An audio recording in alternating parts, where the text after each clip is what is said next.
जुल्म के साए में जुबान खोलेगा कौन, और आज हम ही चुप रहे तो आवाज़ बोलेगा कौन। भूख लगे, प्यास लगे, बारिश पड़े, धूप हो, कुछ भी हो, हम जब तक नहीं हटेंगे, जब तक हमारी मांगे नहीं मानी जाएंगी। किम जोंग वहाँ नहीं सुनता है, और अगर कोई आवाज़ उठाता है तो उसके खिलाफ रिपोर्ट हो जाती है, उसको बंद कर दिया जाता है। वही हाल तो धीरे धीरे यहाँ हो रहा है।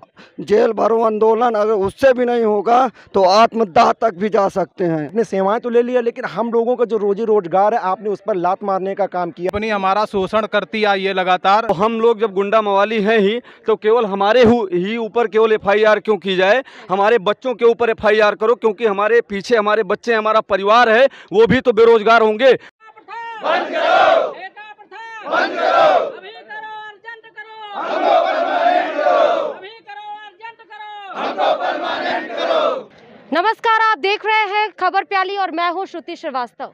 ये बात सच है कि अगर एम्बुलेंस का पहिया थम जाए तो कई सारी जिंदगियां दांव पर लग जाती हैं, लेकिन हकीकत यहाँ पर जानने की बेहद ज़रूरी है कि आखिर वो पहिया जो कोरोना काल में अपने समय से ज़्यादा चला, जो थका नहीं, जो थमा नहीं, आज क्यों ये कोरोना वॉरियर्स जो है वो थम गए हैं, वो थक गए हैं, वो परेशान हो गए हैं। इनकी परेशानी का कारण कौन है और कौन है इनकी परेशानी का कारण? इनकी आवाज़ उस सोए हुए गलियारे तक आखिर क्यों नहीं पहुंच रही है, ये जानने के लिए आज हम इन कोरोना योद्धाओं के बीच से आज हम बात करेंगे सर्वे ऑन द स्पॉट में, और जानेंगे इनकी परेशानी और ये जानेंगे कि आखिर इनकी परेशानियों का कारण क्या है और इनकी परेशानियों के कारण कौन बने हुए हैं और क्यों इनकी बातें सुनी नहीं जा रही हैं।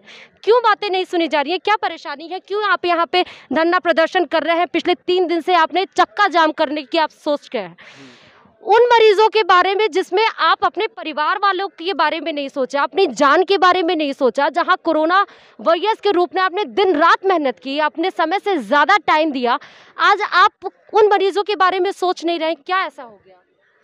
उनके बारे में हम सोच रहे हैं। हर ज़िले में 5 से 7, कहीं पे 10 एम्बुलेंस हमने 108 की चलवा रखी हैं। हम नहीं चाहते किसी भी जनमानस का नुकसान हो। सरकार ने पिछले 3 दिन से हम लगातार यहाँ पे हैं। 23 से शांतिपूर्ण धरना चला, 23, 24, 25 इतने दिन हमें यहाँ पे हो गए। लगभग 1,500 से 2,000 कर्मचारी हमारे आज भी साथी लोग मौजूद हैं और अन्य जिलों से भी आ रहे हैं। अभी तक कोई भी प्रशासनिक अधिकारी ने आकर हमसे वार्ता नहीं की। सब भूखे प्यासे बैठे हैं। आप हमारी आवाज़ भी देख लीजिए कैसी हो गई, कोई सुनने को राजी नहीं है। जीवीके MRI 108, 102 और LS का संचालन करती है। आज सरकार ने एक टेंडर दूसरी कंपनी को दे दिया जिसका नाम ZHL है। कल तीसरी कंपनी आएगी। अपनी लाइफ का सबसे जो गोल्डन टाइम था, जो मेन टाइम था, हमने दे दिया। आज मुझे 10 साल हो गए इसमें। अब बताइए, अगर मैं बेरोजगार हो जाता तो मैं कहाँ जाऊँगा, कहाँ पे जाके जॉब करूँगा? मतलब ये मान सकते हैं कि उत्तर प्रदेश में एक बेरोजगारी का स्लॉट फिर से सरकार ने खड़ा कर दिया है। अब आपको प्रॉब्लम से बता रहे हैं कि एडवांस लाइफ सपोर्ट जो एम्बुलेंस थी उसके कर्मचारी यहाँ पर धरना प्रदर्शन इसलिए कर रहे हैं क्योंकि इन कर्मचारियों को अपॉइंट किया था आउटसोर्सिंग कंपनी जीवीके MRI ने, लेकिन अब वो आउटसोर्सिंग कंपनी का ठेका दूसरी कंपनी को दे दिया गया है, चिकित्सा कंपनी को। अब इन एम्प्लॉयज को ये डर है कि ये एम्प्लॉयज जो 10-12 साल से जीवीके कंपनी के अंतर्गत जो काम कर रहे थे, अब चिकित्सा कंपनी नई नियुक्तियां निकाल ली है, नई तरीके से वो नियुक्तियां निकाल ली है जिसमें कई सारी इरेगुलरिटीज हैं। अब इनका प्रॉब्लम ये है कि अब इनकी नौकरी पर बन आई है। अब इनको नई कंपनी जो है वो नई तरीके से हायरिंग कर रही है, नए एम्प्लॉयज़ के हायरिंग कर रही है। तो अब ये पुराने एम्प्लॉयज़ कहाँ जाएं, कहाँ जाएंगे? अगर नई कंपनीज हायर कर रही है और आउटसोर्सिंग कंपनी, तो आपके ऊपर अब मुकदमा भी दर्ज कर दिए रेड्डी साहब ने। हमारे नाम पे मुकदमा दर्ज हो गया, हमारे नाम से टर्मिनेट लेटर भी आ चुके हैं और हम लोग बेरोजगार पूरी तरह से रोड पे आ चुके हैं। कैसे चलेगा? ऐसे तो घर के हालात और खराब हो जाएंगे। हालात तो घर के तो खराब ही हो चुके हैं पूरी तरह से। अगर सरकार और कंपनी हमारे विषय में नहीं सोच रही है तो हम जेल भरो आंदोलन अगर उससे भी नहीं होगा तो आत्मदाह तक भी जा सकते हैं। अपने आप को हम पूरी तरह से ख़त्म कर देंगे। और हम लोग इतना परेशान हो गए इस कंपनी से कि ये सुन लीजिए 8 साल से सर्विस देते हुए हो गए हम लोगों को, लेकिन ये इतना परेशान किया जाता है हर बात पे, जरा बात पे इतना केस का प्रेशर डाला जाता है हम लोगों के ऊपर। 102 में 10 से 15 केस का टारगेट डेली होता है और 108 में 4 से 5 केस का टारगेट होता है। अब बताइए, हम लोगों के पास जब केस ओरिजिनल आएगा तो वही तो करेंगे ना। अब गाड़ी हम फर्जी केस बना करके अब कैसे हम गाड़ी बिजी रखें? बताइए, अगर उसी दौरान किसी जगह एक्सीडेंट हो जाता है, कहीं पे कोई दुर्घटना होती है, तो हम लोग वहाँ पे नहीं पहुँच पाते हैं। बताइए, कंपनी ज़बरदस्ती हम लोगों को दबाव बना करके ऐसा करवाती, कब तक? फर्जी केसेस जी फर्जी केस करवाने के पीछे मोटो उनका क्या उद्देश्य क्या है? उससे सरकार से उनका पैसा ज़्यादा मिलेगा। के हिसाब से पैसा मिलता है, जितना केस गाड़ियां ज़्यादा करेंगी उतना। आप फर्जी केस ना बनाए तो फिर आपके ऊपर तो कंपनी से हटाने के लिए धमकी दिया जाता है और एक दूसरे से दूसरे डिस्ट्रिक्ट के लिए ट्रांसफर के लिए धमकी दिया जाता है। को धमकी दी जाती है, आपका हम स्थानांतरण 800 किलोमीटर दूर कर देंगे, आपको नौकरी से निकाल देंगे। और जो एमईपीएम जो मतलब जीवीके एमआरआई ने हर जिले में नियुक्त कर रखे हैं, उनके द्वारा भी हम लोगों का जबरदस्त तरीके से शोषण होता है। हम लोगों से अभद्र भाषा का प्रयोग किया जाता है। और जो जीवीके एमआरआई के vice president TVS Reddy ji हैं, इन्होंने हम सबको गुंडा शब्द कहकर संबोधित किया, जबकि एक दौर था कोरोना वॉरियर्स को गुंडा शब्द कहकर संबोधित किया। इससे हम लोगों में रोष और बढ़ गया। मैं आपको जानकारी के लिए बता दूं, एक दौर था जब यही TVS Reddy ji letter issue कर लेटर जारी कर कहते थे कि आप कोरोना योद्धा हैं, आप देवदूत हैं, आपने हम लोगों से सेवाएं तो ले लिया, लेकिन हम लोगों का जो रोजी रोजगार है आपने उस पर लात मारने का काम किया। चीजों को आपने सोचा नहीं उठाते इस टाइम, कोरोना के टाइम में, जिसमें घर परिवार जिसको नहीं टच करते थे, आपने उनको उठाया और एम्बुलेंस में बैठाया। आज आपके ही ऊपर कहर बन के सरकार गिर पड़ी है। प्रशासन को आके हम लोगों की मजबूरी को समझना चाहिए कि कैसे क्या है, हालात देखने के बाद जो होगा वो किया जाएगा। क्या करेंगे अब आप कर क्या? 3 दिन से तो धरना प्रदर्शन हो गया, कुछ आगे बात बढ़ी? मैडम आगे ही बात बढ़ी, हम लोग को एनआरएचएम में करें और हमारे एलएस भाइयों को जो है ठेकेदारी प्रथा खत्म करें। जो सरकार क्यों चुप बैठी है जब ये धरना प्रदर्शन कर रहे हैं, जब अपने भविष्य की चुनौती के लिए ये सरकार के सामने गिड़गिड़ा रहे हैं, उस कंपनी के सामने गिड़गिड़ा रहे हैं, लेकिन वो कंपनी क्या कर रही है, वो इनको धमकी दे रही है और कार्रवाई कर रही है। 18 एम्प्लॉयज़ के ऊपर इनके कार्रवाई हो चुकी है और कम से कम 2500 से लेकर 3000 के बीच में टर्मिनेशन लेटर भी आ चुका है। ये काम कर रही है सर, ये काम कर रही है, ऐसे ही होता है जी, ऐसा ही होता है। अब हुआ क्या है, अब देखिए, अब 2500 और 2000 कर्मचारियों को टर्मिनेट कर दिया, इसका जवाब कौन देगा? अब हम लोग क्या करें, इसके आगे हम लोग करें भी क्या? लोग किसी पेशेंट को लेके जाते थे, कभी भूख लगती थी या चाय पीने का मन होता था, तो जब किसी दुकान के सामने रोक देते थे ना किसी एम्बुलेंस को, तो लोग दुकानें बंद कर देते थे या बोल देते कि भैया वहीं रहना, एम्बुलेंस वाले हो तुम, दुकान के पास मत आना, क्योंकि आप लोग कोरोना के मरीज ढो रहे हो। इसलिए आज ये सरकार जो है आज ये सब कुछ नहीं देख रही है, कंपनी हमारा शोषण करती आई है लगातार, और हमें लगता है जी कर रही है और करती रहेगी। जब से हमने एम्बुलेंस की नौकरी ज्वाइन की है, तब से तो हम लोग घर और बीवी बच्चों से दूर ही रहे। और रही बात लॉकडाउन में, जब कोरोना काल चल रहा था, तो हम लोग तो पूरी तरह से 4 महीने तक घर नहीं जा पाए। और अगर हम लोगों ने कहीं बिना कोरोना काल के घर गया भी, तो उसकी सैलरी अलग से काट दी गई, उसमें हम लोगों का शोषण किया गया। तो अब घर की तो हमें परवाह रह नहीं गई, हमें हमारे फ्यूचर का परवाह है, जिसको लेकर के अगर ये इस आंदोलन पे हमें जेल भी होगा तो हमें साहस स्वीकार है, जाने के लिए तैयार है। बिल्कुल बिल्कुल।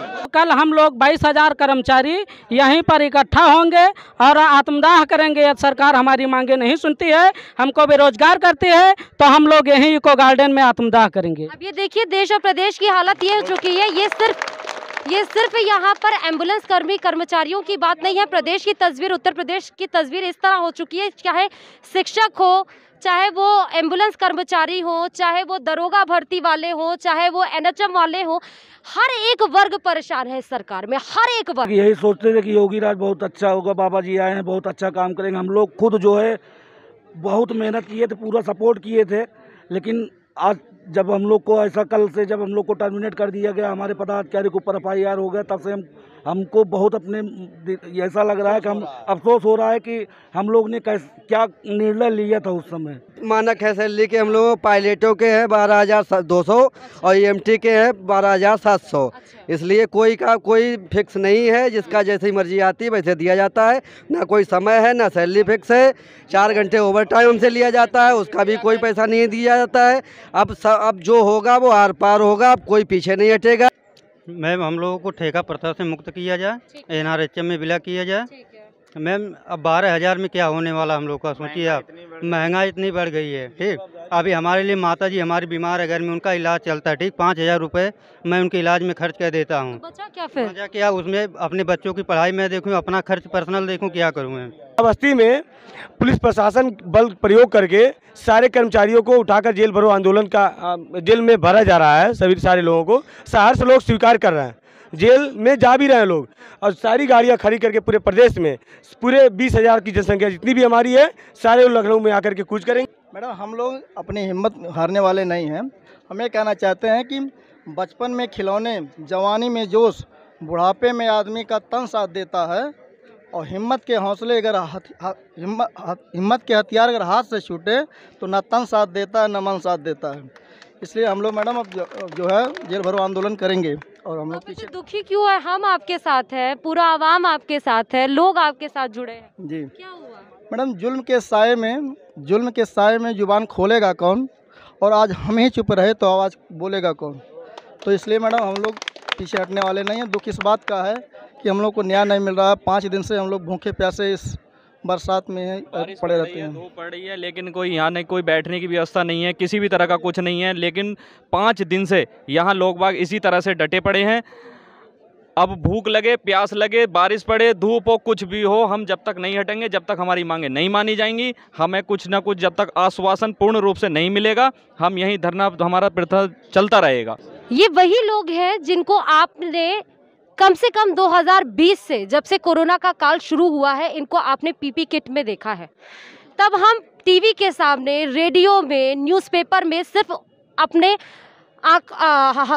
दांतों तले उंगली दबाते थे, भौचक्का होते थे कि कैसे 6 घंटे, 8 घंटे, 12 घंटे पीपी किट में ये रह लेते हैं। आंखों से तब आंसू गिरते थे और हम अफसोस करते थे कि आज हमारी ज़िंदगी बच पा रही है तो सिर्फ इनकी वजह से। लेकिन आज जब पूरी आवाम को इनके साथ खड़ा होना चाहिए, तो क्या आवाम खड़ी हो रही है? हम लोगों ने सबकी जान बचाई, आम जनता की भी जान बचाई, लेकिन आज हमारे लिए कोई नहीं खड़ा है। आज रात में हम लोग जो है बस स्टैंड में, रेलवे स्टेशन में लेट रहे हैं। 3 दिन हो गए, खाने के लिए जो है ठेले पे मजबूर हैं, कहीं से खा लेते हैं। बताइए, इस स्तर से अगर चलेगा तो हम वैसे भी मर रहे हैं, तो हम क्यों ना जो है सरकार से लड़ के मरे। इसलिए हम जो है जब तक जान है लड़ेंगे, और नहीं तो यहीं पर अपनी जान दे देंगे।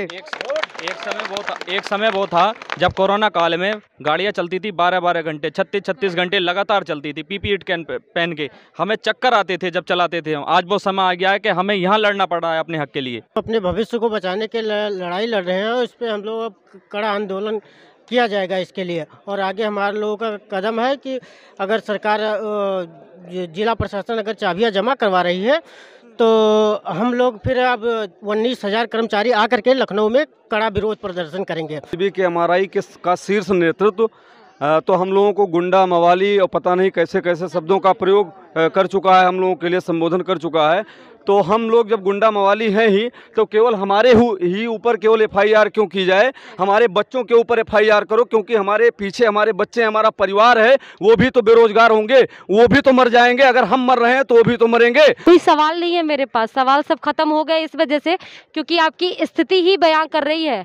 सवालों के ढेर इतने सारे हैं और कटघरे में खड़ी सरकार कुछ बोल नहीं रही। मैडम, सरकार अंधी हो चुकी है। सरकार इतने भाइयों की, मैंने वो समझ नहीं कि यहाँ कितने दर्द में हैं, कितने कष्ट में हैं। जिस समय कोरोना काल चल रहा था, देखेंगे मेरे पास छाले पड़े हैं, और उस समय जब हम लोग चलते थे ये नहीं सोचते कि हम लोग रहेंगे या नहीं रहेंगे, लेकिन जनमानस का हम लोग देखते हुए उनकी जान का परवाह किए। और आज ये स्थिति आ गई है कि सरकार या शासन प्रशासन जो भी है, उनको ये नहीं लग रहा है कि नहीं, हाँ इतने लोग हमारे साथ जनमानस की सेवा किए हैं, इतना व्यवस्था दिए हैं, आज हम लोग अपने हक के लिए उनसे लड़ रहे हैं। एक बार लड़े कोरोना से लड़े, और फिर सरकार से लड़ रहे हैं, कंपनी से लड़े, मतलब हम लोग बस यही रह गया है। आपको दूर तक पहुंचानी है, उन लोगों तक पहुंचानी है जिन लोगों तक इनका दर्द पहुंच नहीं रहा है। तो प्लीज़ हमारे चैनल को सब्सक्राइब करिए और इस वीडियो को इतना फॉरवर्ड करिए कि उस इंसान तक, उस आखिरी इंसान तक पहुंच पाए जो सो रहा है। लेकिन उसके पहले हम हकीकत जानते हैं। मैं गुजारिश करूंगा सरकार से कि पहले दूसरी कंपनी का एम्प्लॉय था, आज मैं दूसरी कंपनी का एम्प्लॉय बनने जा रहा हूं, और कल तीसरी कंपनी आए कि मुझे उसका भी एम्प्लॉय बनना पड़ेगा। यही बार की प्रक्रिया रहेगी। कंपनी खेल रहे हैं, कंपनी खेल रहे हैं। तो सरकार क्या हम लोगों के साथ क्यों ऐसा सौतेला व्यवहार कर रही है एक रेगुलर कर्मचारी की अपेक्षा, क्योंकि हमको बार कंपनी का खेल करना पड़ रहा है। गुंडा बता रहे हैं ना, तो आपके साथ तो ऐसा करेंगे। उसके बावजूद मैं अगर अपने वेतन और हक की मांग करता हूं तो मुझे गुंडा और मवाली बताया जाता है। हमारे अधिकारियों को, पदाधिकारियों के ऊपर FIR की जाती है। आंदोलन का रुख ये होने वाला कि आपको मैं बता दूं कि पूरे 75 जिले से सारे कर्मचारी यहीं पे आ रहे हैं लखनऊ में, और कल परसों तक सब पहुंच जाएंगे। और उसके बाद हम लोग धरना करेंगे, और धरना से भी अगर हमारी बात नहीं सुनी गई तो लास्ट कंडीशन आत्मदाह भी करेंगे। हमारी बातें सरकार तक, इतना हम लोगों के प्रयास करने के बावजूद अगर हमारी बातें सरकार तक नहीं पहुंच रही, उनके कानों में जू तक नहीं रेंग रही है, तो हमारे पास क्या ऑप्शन बचता है? हमारा रोजगार भी जा रहा है, हमारे कर्मचारियों का टर्मिनेशन लेटर जारी हो रहा है, हमारे पास ऑप्शन क्या बचता है? हम तो बेरोजगार हो गए, हम तो बिल्कुल किसी जगह के नहीं रह गए, कहीं के नहीं रह गए। बड़े बड़े पूंजियों वाले हैं, उनकी सुनी जा रही है, सरकार उनकी है, बनियों की है। हम लोग को किस गली में है? हम लोग तो फुटपाथ पर नाचने वाले हो गए हैं। पहले 75 जिले से आ रहे हैं, खाने पीने सब चीज़ के लिए। बताइए, अपनी नौकरी नहीं हम लोग सुरक्षित कर पा रहे हैं तो जीने से क्या मतलब है? ऐसी सरकार तो हम चुनकर नहीं लाए थे। अगर मैडम कुर्बानी देने से ही हमें इस कंपनी से छुटकारा मिल जाएगी तो हम कुर्बानी देने के लिए तैयार हैं। हमारा संघर्ष जारी रहेगा, मरने के लिए तैयार हैं यहाँ पर। जी मैडम, हम संघर्ष जारी रखेंगे जब तक हमें इस कंपनी से छुटकारा नहीं मिलेगा, इस ठेका प्रथा से छुटकारा नहीं मिलेगा। हम यहाँ पर भूख हड़ताल भी करेंगे, बिना खाए पिए यहाँ पर हड़ताल करेंगे। मैडम, एम्प्लॉय था जीवीके एमआरआई में, जो कि मैंने 6 साल वहाँ पे मैंने काम किया था। अगर कोई वर्कर कंप्लेंट करते हैं तो HR में मेल जाती है, जो कि वहाँ के एक मैनेजर सर ने मेरी मेल तक नहीं गई, और मुझे खुद जा करके अकेले गुहार लगानी पड़ गई थी कि पुराने जितने भी वर्कर है कि उसको निकाला जाए और नए लोग को भर्ती किया जाए, क्योंकि इस तरह के नए लोग आएंगे तो उसकी सैलरी 8,000 पड़ेगी, और जो पुराने वर्कर रहेंगे उनकी ज़्यादा सैलरी रहेगी, तो उस लोग को कम करके घटाया जा रहा है। हम लोग जो रोजगार कर रहे थे उसमें हम सैलरी के लिए नहीं लड़ रहे थे, हम बस इतने से संतुष्ट से हम वो काम कर रहे हैं कि जो 1 लाख पाने वाला मरीज को पॉजिटिव समझता था तो कहता था आप दूर रहो, डेस्क के बाहर से दिखाना है हमको, आप पर्चे दिखाओ क्या आपकी रिपोर्टें हैं। और हम लोग मरीजों को लेके जाते थे। हमारे एक साथी का बच्चा मर रहा था, हमने कहा कि आप छुट्टी चले जाओ, हमारे अधिकारी ने कहा आप चले जाओ, उसने कहा कि मर जाने दीजिए, हम यहाँ कई लोगों को बचा सकते हैं। फिर उसकी तीसरे दिन माँ मरने लगी, उन्होंने कहा चले जाओ, हम आपको छुट्टी दे रहे हैं, आपका कुछ नहीं होगा। उसने कहा कि हमारी माँ भी मर जाने दीजिए, हम नहीं जाएंगे, हम देश का सेवा करेंगे। आज वो भी मर जाएगा यहाँ पे रह के, जब हमको खाने के लिए नहीं मिल रहा है, यहाँ पे कोई पूछने नहीं आ रहा है। ऐसी सरकार है कि हमने जब कोरोना में जो है कोरोना वॉरियर का भी देवदूत कहा हमको प्रधानमंत्री जी ने, और आज कह रहे हैं कि आप हमारे लायक नहीं है। आप यहाँ पे धरना प्रदर्शन कर रहे हैं, 6 महीने से आप एम्बुलेंस में थे, मरीजों को ढो रहे थे। 6 महीने से क्या, 2020 से अगर हम कहें, कोरोना तो खत्म ही नहीं हुआ, अब तो 3rd वेव भी आ गई। अब आप यहाँ धरना प्रदर्शन कर रहे हैं तो घर वालों का क्या हाल है? भगवान के भरोसे छोड़ दिया घर वालों को। भगवान के भरोसे जो भी होगा ईश्वर देखेगा। मोदी जी हमको देवदूत कह रहे थे, आज हमको एस्मा लगा के हमको गुंडा बता दिया, मवाली बता दिया, तो ठीक है कर लीजिए। वाइस प्रेसिडेंट जो थे उन्हें हमें देवदूत प्रधानमंत्री जी बोल रहे थे, फिर जब प्रेसिडेंट साहब हमें गुंडा बोल रहे हैं तो इसलिए वो हमें नहीं बोल रहे गुंडा, वो हमारे प्रधानमंत्री मोदी जी को बोल रहे हैं गुंडा। सरकार तो उत्तरी कोरिया जैसा व्यवहार कर रही है, ये लोकतंत्रात्मक राज्य है ना कि उत्तरी कोरिया। जैसे किम जोंग वहाँ नहीं सुनता है, और अगर कोई आवाज़ उठाता है तो उसके खिलाफ रिपोर्ट हो जाती है, उसको बंद कर दिया जाता है। वही हाल तो धीरे धीरे यहाँ हो रहा है। हमें जीने में आसानी बहुत है, हमें जीने में आसानी बहुत है, हमारे खून में पानी बहुत है। इरादा जहर सूली ने, गाली गोलियों ने हमारी जात पहचानी बहुत है, और इरादा कर लिया गर खुदकुशी का, मैडम इरादा कर लिया गर खुदकुशी का, तो खुद की आँख का पानी बहुत है। गलियारे तक अगर आवाज़ नहीं पहुंच रही है तो ये ठान चुके हैं कि आत्मदाह करेंगे। ये राजधानी लखनऊ के हर उस गली में जाएंगे जहां तक इनकी आवाज़ पहुंच ना जाए। तो अब सोई हुई सरकार, मंत्री और अधिकारी और उस आउटसोर्सिंग कंपनी को जगना है जो इनके ऊपर एस्मा और कार्रवाई की बात कर रही है। अगर सरकार नहीं जागेगी तो ये अब अपने हक की लड़ाई को भी नहीं छोड़ेंगे। किसी और खबर के साथ आपके बीच हाजिर होंगे, तब तक देखते रहिए खबर पे।